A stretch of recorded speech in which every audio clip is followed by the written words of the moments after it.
ইযা যুলজিলাতিল আরদু জিলজালাহা ওয়া আখরাজাতিল আরদু আসকালাহা।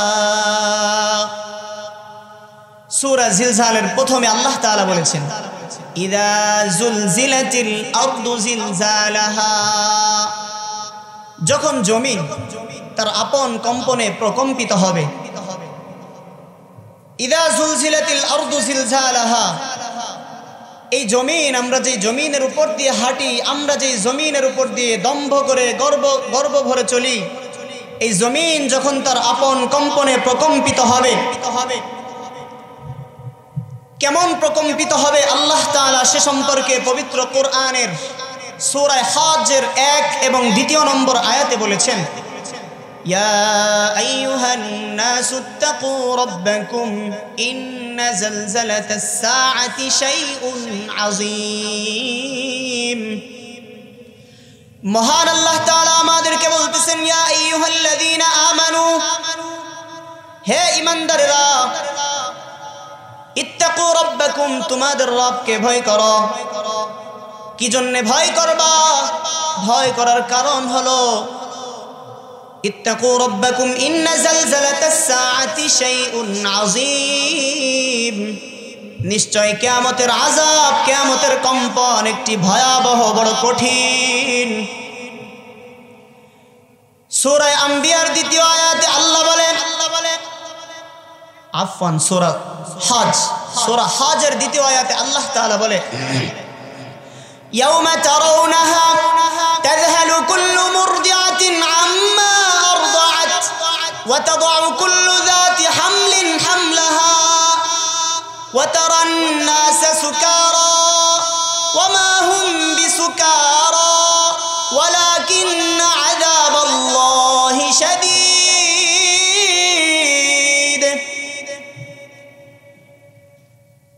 আল্লাহ বলেন ইয়াউমা তারাউনাহা, কিয়ামতকে তোমরা দেখবে।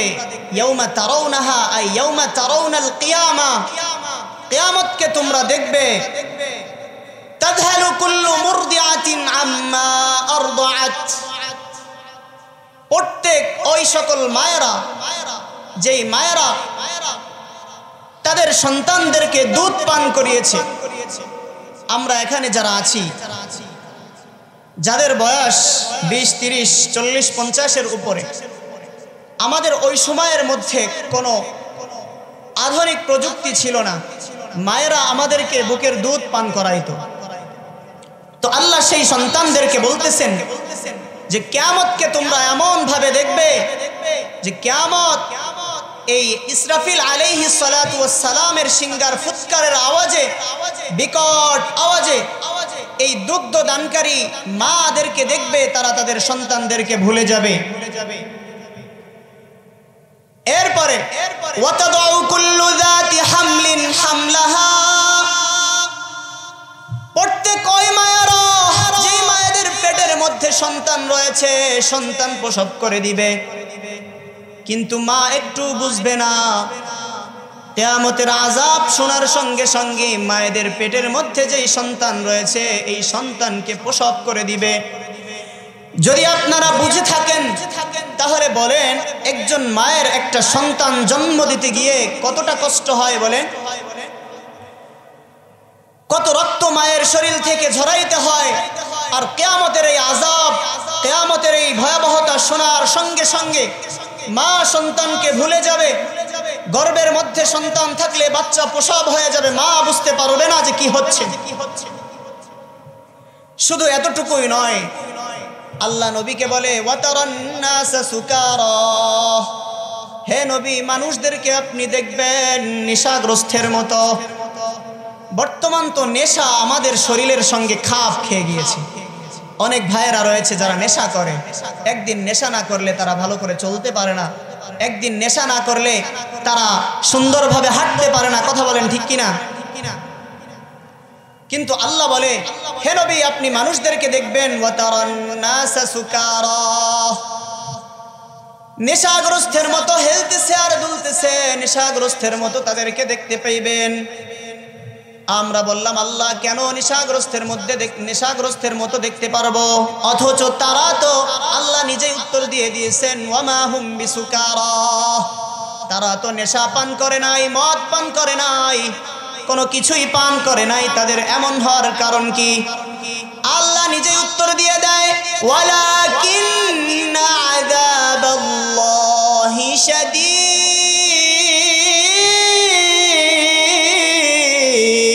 আল্লাহু আকবার। আল্লাহ নিজেই বলে আমি আল্লাহর আযাব বড় ভয়াবহ, আমি আল্লাহর আযাব বড় ভয়াবহ।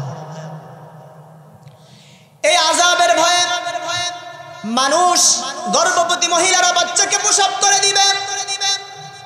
সন্তান, যেই সন্তানকে মা দুধ পান করিয়েছে, ওই সন্তানকে ভুলে যাবে। মানুষরা নেশাগ্রস্তের মতো হেলতে থাকবে আর দুলতে থাকবে। কি জন্য? আল্লাহ বলে কিয়ামতের আযাব বড় ভয়াবহ। সূরাতুজ জিলজালের দ্বিতীয় আয়াতে আল্লাহ বলে ওয়া আখরাজাতিল আরদু আসকালাহা, জমিনের মধ্যে যেই ভারী বোঝা রয়েছে, জমিনের অন্তরের মধ্যে যেই ধনভাণ্ডার রয়েছে, মুফাসসিরিন ইকরাম এইখানে দুইটা ব্যাখ্যা করেছেন। তাফসীরে জালালাইন থেকে বলছি, মুফাসসিরিন ইকরাম এইখানে দুইটা ব্যাখ্যা করেছেন।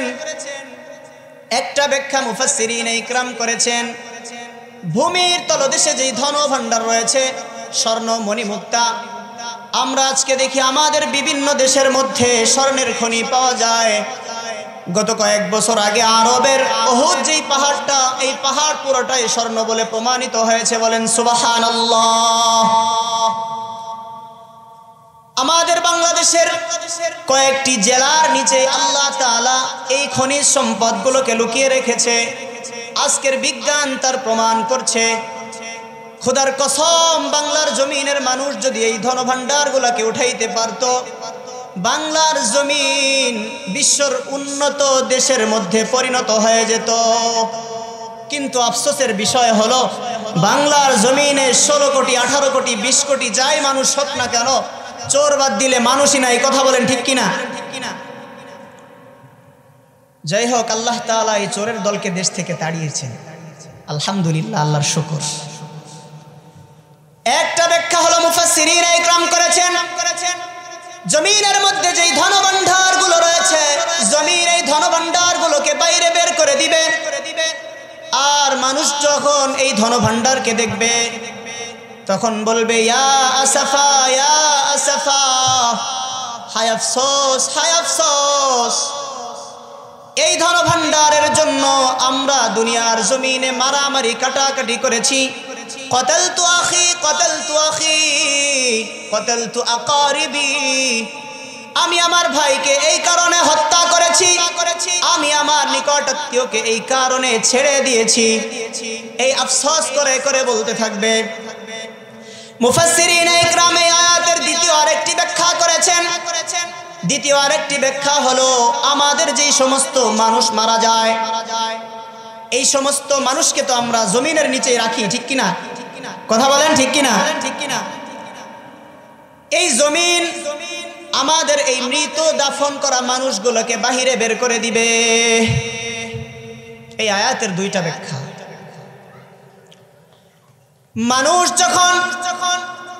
মানুষদেরকে যখন বের করে দেওয়া হবে, তাদের অবস্থাটা কি হবে?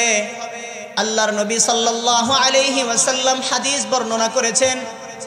عن عائشة رضي الله تعالى عنها قال النبي صلى الله عليه وسلم يحشر الناس يوم القيامة حفاة عراة غرلا قلت يا رسول الله صلى الله عليه وسلم الرجال والنساء جميعا ينظر بعضهم إلى بعض قال النبي صلى الله عليه وسلم يا عائشة الأمر أشد من أن ينظر بعضهم إلى بعض আল্লাহর নবী সাল্লাল্লাহু আলাইহি ওয়াসাল্লাম থেকে হাদিস বর্ণিত হয়েছে।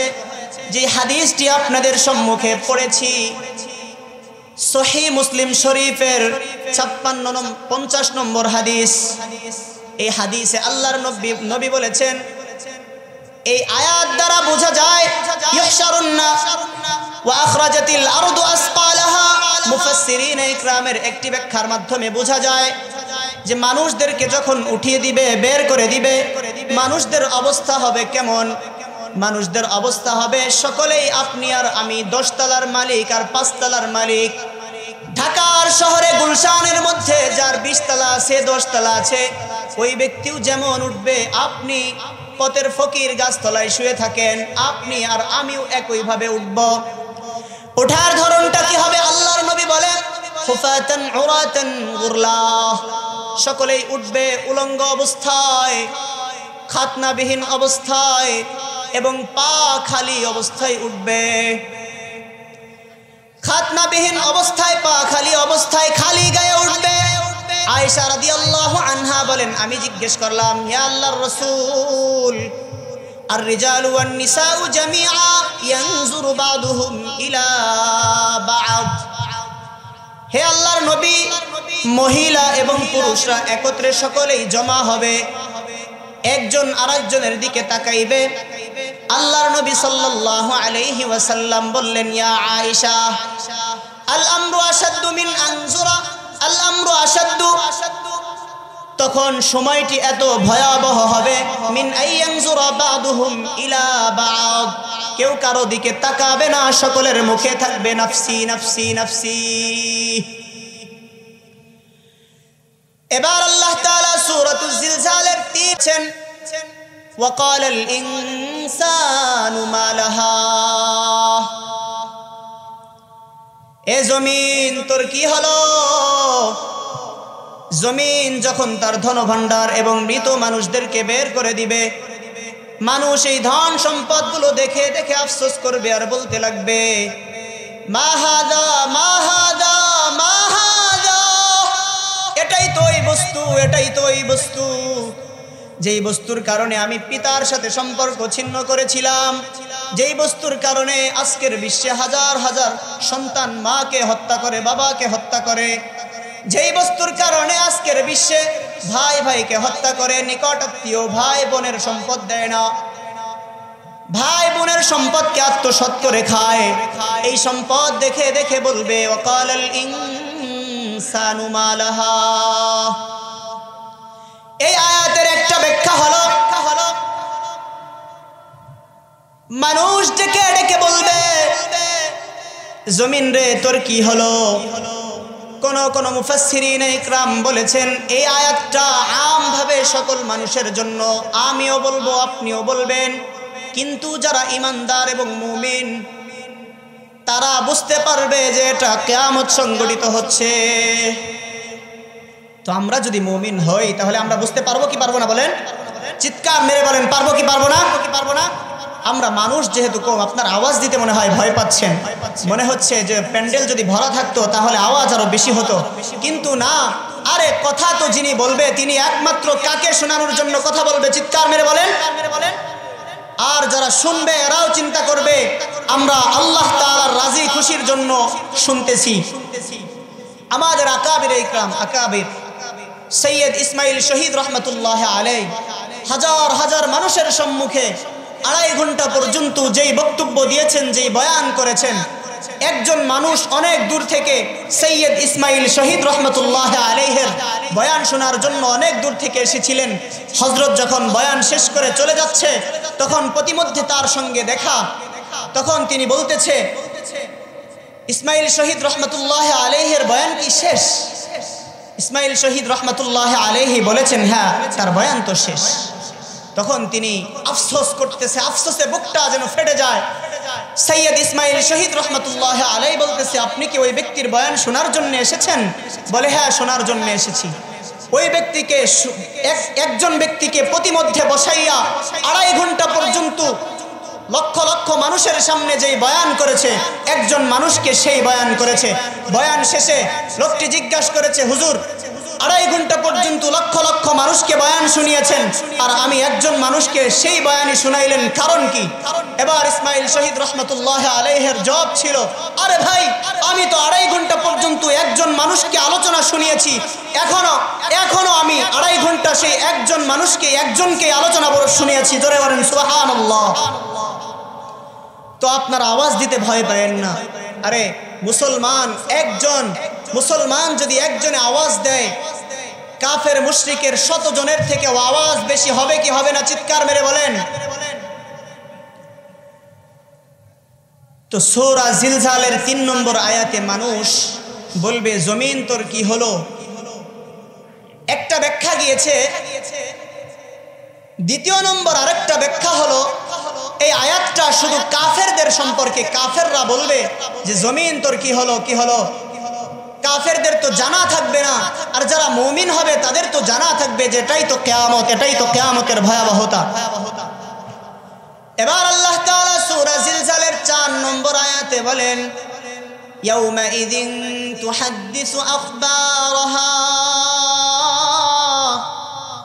জমিন সেদিন তার ভিতরে লুকিয়ে থাকা বৃত্তান্তগুলো বর্ণনা করে দিবে।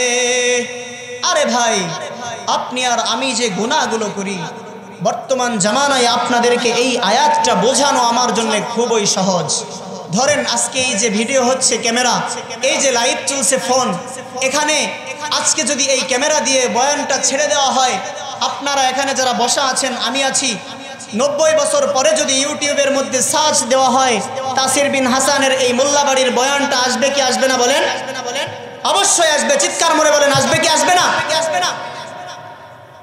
ঠিক আল্লাহ তাআলা তিনার কিছু ফেরেশতা জমিনের মধ্যে পাঠিয়ে দিয়েছেন। এই ফেরেশতাগুলো আমাদের এই আমলনামাগুলোকে, এই ফেরেশতাগুলো আমাদের কাজগুলোকে রেকর্ড করে রাখে। কোন মুফাসসিরিন ইকরাম বলেছেন যে আমাদের কাজগুলোকে জমিন নিজে স্বয়ং, এই যে এইখানে কয়েকজন মানুষ বসে বসে কোরআনের আয়াত শুনছে, কোরআন শুনছে, একজন আদনা মানুষ কোরআনের বয়ান করছে, এই জমিন আপনার আর আমার পক্ষে হয়ে সাক্ষী দেবে। বলেন সুবহানাল্লাহ। এই যে এখানে ভিডিও হওয়া 90 বছর পরে যদি আপনি সার্চ করেন, এটা পাওয়া যেমন সম্ভব, ঠিক আজকের এই বিশ্বে, আজকের এই তথ্য প্রযুক্তির উন্নত যুগে আমাদেরকে শিক্ষা দেয়, কিয়ামতের ময়দানে যখন আপনি আর আমি, আপনার আর আমার সামনে আমল নামাগুলোকে পেশ করবে, আবার কোন মুফাসসিরিন ইকরাম বলেছে জমিন এই আমল নামাগুলোকে আওয়াজ করে করে আপনার আর আমার কানের মধ্যে শুনিয়ে দিবে। তো আপনারা আমার কানের মধ্যে যখন শুনিয়ে দিবে, কোন মানুষ এমন থাকবে, আল্লাহর বান্দা অবিশ্বাস করবে, হে আল্লাহ, আমি তো এই কাজ দুনিয়া থেকে করি নাই। তাদের সম্পর্কে আল্লাহ তাআলা বলে, আল-ইয়াওমা নাখতিমু আলা আফওয়াহিহিম ওয়া তুকাল্লিমুনা আইদিহিম ওয়া তাশহাদু আরজুলুহুম বিমা কানু ইয়াকসিবুন।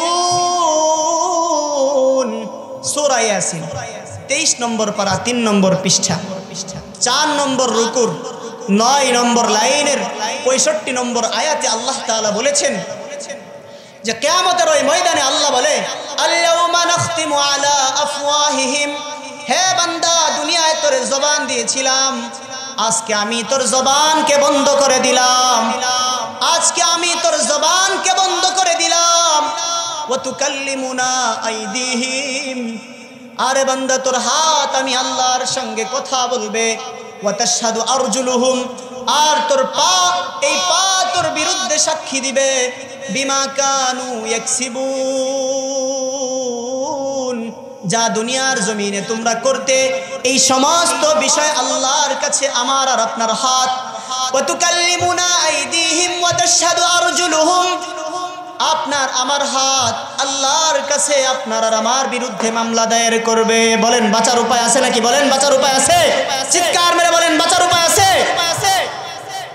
কোনো উপায় নেই।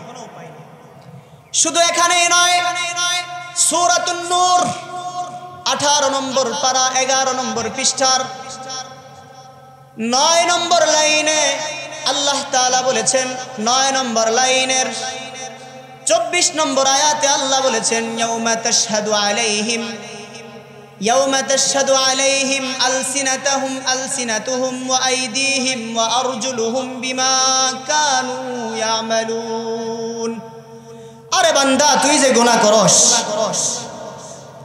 এই গুনার ব্যাপারে তাশহাদু আলাইহিম আলসিনাতাহুম এই যে কথা বলছি যে জবান দিয়ে এই জবান আপনার আর আমার বিরুদ্ধে সাক্ষী দিবে ওয়া তাশহাদু আরজুলুহুম ইয়াউমা তাশহাদু আলাইহিম আলসিনাতুহুম ওয়া আইদিহিম ওয়া আরজুলুহুম আপনার আর আমার বিরুদ্ধে সাক্ষী দিবে আপনার আর আমার জবান আপনার আর আমার হাত আপনার আর আমার পাও আপনি আমি যদি গহীন জঙ্গলের মধ্যে এখন রাত ৮টার বেশি বাজে এখন ফাঁকা ময়দানের মধ্যে অনেক গুনাহ আপনি আর আমি যদি ফাঁকা ময়দানের মধ্যে গিয়ে কোনো একটা গুনার কাজ করি আল্লাহ বলে এই গুনার কাজটার কথা তোমার জবান তোমার বিরুদ্ধে সাক্ষী দিবে শুধু জবান হাত আর পাও সাক্ষী দিবে বিষয়টা এমন নয় আল্লাহ তাআলা বলেন ويوم يحشر أعداء الله إلى النار فهم يوزعون حتى إذا ما جاءوها شهد عليهم سمعهم وأبصارهم وأفئدتهم وجلودهم بما كانوا يعملون وقالوا لجلودهم لم شهدتم علينا قالوا أنطقنا الله أنطق كل شيء وهو خلقكم أول مرة وإليه ترجعون الله أكبر পড়েন আল্লাহ বলে ويوم يحشر أعداء الله কিয়ামতের ময়দানে আল্লাহর দুশমনদেরকে যখন জাহান্নামের কাছে নিয়ে যাওয়া হবে ফাহুম ইউজাউন জাহান্নামের কাছে নিয়ে যাওয়ার পর আদাউল্লাহি ইলান নারি ফাহুম ইউজাউন হাত্তা ইযা মা জাউহা শাহিদা আলাইহিম সামউহুম আরে আপনার আর আমার কান আগের আয়াতে সূরা ইয়াসিনের মধ্যে পেয়েছি সূরা নূরের 24 নম্বর আয়াতের মধ্যে পেয়েছি জবান হাত এবং পাও এবার আসেন আপনার আর আমার কান ওয়ায়াউমা ইউহশারু আদাউল্লাহি ইলান নারি ফাহুম ইউজাউন হাত্তা ইযা মা জাউহা শাহিদা আলাইহিম সামউহুম ওয়া আবসারুহুম ওই আয়াতে তিনটার কথা এই আয়াতে ভিন্ন আর তিনটার কথা আল্লাহ বলেছেন আপনার আর আমার কান আপনার বিরুদ্ধে আর আমার বিরুদ্ধে সাক্ষী দান করবে এই যুবক ভাই কথাগুলো কান দিয়ে খেয়াল করে শোনো বর্তমান শীতের রাত শীতের রজনী যদি কানের মধ্যে হেডফোন বা ব্লুটুথ লাগাইয়া বিদেশি কম্বল একটা মুড়ি দিয়া কম্বলের মধ্যে গুনার কাজের মধ্যে আপনি আর আমি লিপ্ত হয়ে যাই এই গুনার কাজ দেখেন কে চিৎকার মেরে বলেন কে দেখে আল্লাহ বলে বান্দারে তোর কান আমি আল্লাহর কাছে তোর বিরুদ্ধে সাক্ষী দিবে সামউহুম ওয়া আবসারুহুম আরে শুধু কান নয় তুই যে চোখ দিয়ে সুন্দরী সুন্দরী মেয়েদের দিকে তাকাস তুই যে চোখ দিয়ে খারাপ ফাহেশা ঘটনাগুলো খারাপ ফাহেশা ছবিগুলো দেখস আরে বান্দা আমি আল্লাহর কাছে তোর এই চোখ তোর বিরুদ্ধে সাক্ষী দান করবে আমার এই চোখ যদি আজকে নষ্ট হয়ে যায় আমার বাবার যদি সমস্ত সম্পদ বিক্রি করেও হয় আমার চোখকে ভালো করার চেষ্টা করবে কি করবে না বলেন কথা বলেন করবে না আপনার চক্ষু এই যে বয়স হয়ে গিয়েছে 80 বছর 60 বছর একজনের চক্ষু যদি নষ্ট হয়ে যায় তখন কি করবেন আরে বলবেন আমার যত ধন সম্পদ আছে সব বিক্রি কর আগে আমার চক্ষু ভালো কর কথা বলেন ঠিক কিনা এই চোখ আপনার আর আমার বিরুদ্ধে সাক্ষী দিবে সামাউহুম ওয়া আবসারুহুম ওয়া জুলুদুহুম আরে শুধু কান আর চোখ ক্ষান্ত নয় আপনার আর আমার শরীরের মধ্যে যেই চামড়াগুলো রয়েছে ত্বকগুলো রয়েছে আল্লাহ বলে এই ত্বক এই চামড়াগুলো আমি আল্লাহর সঙ্গে কথা বলবে যাবেন কোথায় পালিয়ে বলেন কোথায় যাবেন সেদিন আল্লাহ তাআলা ডাক দিয়ে বলবে ইয়াউমাহুম বারিজুন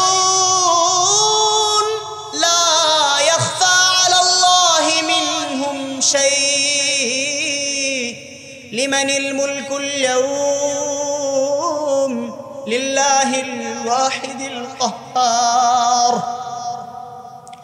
আরে বান্দা, আল্লাহ কিয়ামতের ময়দানে ডাক দিয়ে বলবে, আজকের দিনের রাজত্ব কার? কেউ কোনো কথা বলবে না। আল্লাহ তাআলা নিজেই উত্তর দিয়ে বলবেন, হে বান্দা, আমি আল্লাহর আজকে একটা রূপ তোমরা দেখো, কাহ্হারের রূপ।